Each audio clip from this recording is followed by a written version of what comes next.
Well, new today, Poland discovering a Russian spy ring that was gathering intelligence on weapons supplies to Ukraine. 9 members were arrested. Authorities believe they entered in Belarus and were planning to sabotage plans to send military weapons to Ukraine via the railroad.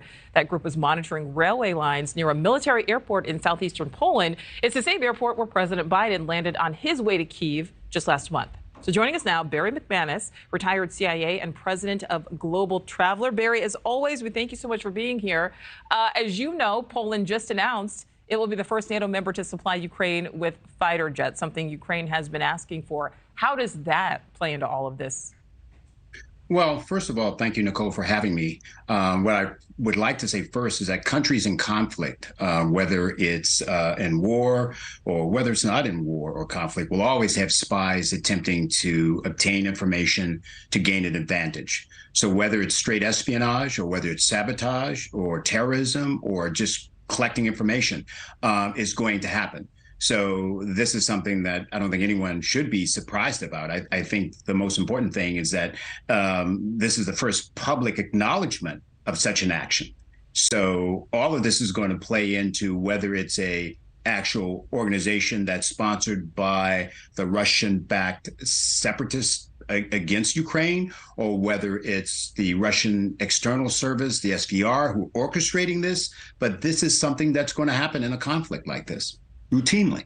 Oh, well, so let's piggyback off that question then, Barry. You know, these spies were working covertly until they weren't. So knowing what you do about Putin's mindset, how widespread is this?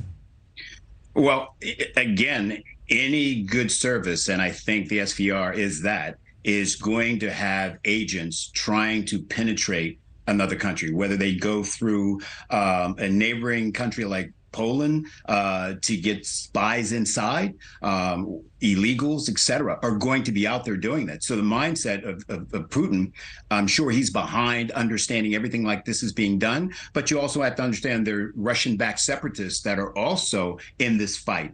So it doesn't necessarily have to be an orchestrated, concerted effort by the Russian government. It could be outsiders that are agitators. But the key is to gather information. Everyone does it, whether you're at war or in conflict or not in war and conflict. You're going to have individuals trying to penetrate a country to gain information. That's the advantage that they're going to obtain. Really quickly, Barry, how likely is it that these individuals end up meeting some type of unfortunate accident like we've seen time and time again? I'm definitely not going to comment on that one, because if anything bad happens, then they may start pointing fingers. All right. We are living in a very violent situation here, and people are dropping, whether it's sanctioned by the Kremlin or not. Bad things tend to happen in that part of the world. Yeah. It has happened before, and it will continue to happen. And we chuckle, but it certainly is, as you said, a very bad situation. All right, Barry, as always, we thank you. Thank you for watching. Go to newsnationnow.com to find NewsNation on your television provider. And don't forget to click the red subscribe button below to get more of NewsNation's fact-driven, unbiased coverage.